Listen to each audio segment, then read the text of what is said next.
হাদিসের বর্ণনা মতে কোন কথা মিজানের পাল্লা সওয়াব দিয়ে পূর্ণ করে দেয়?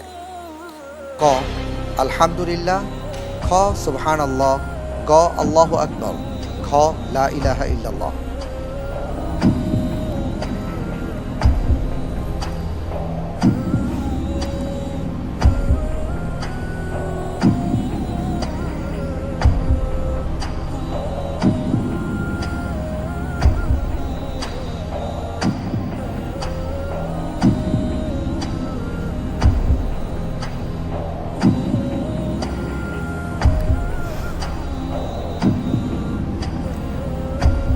জি, এর উত্তর হিসেবে আমি বেছে নিচ্ছি ক আলহামদুলিল্লাহ।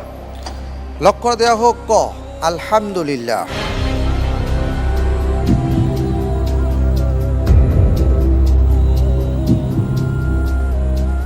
আপনি যে উত্তরটি দিয়েছেন যে মিজানের পাল্লা সওয়াব দিয়ে যে কথাটি পূর্ণ করে দেয় তা হচ্ছে আলহামদুলিল্লাহ। আপনার উত্তরটি সঠিক হয়েছে। আলহামদুলিল্লাহ।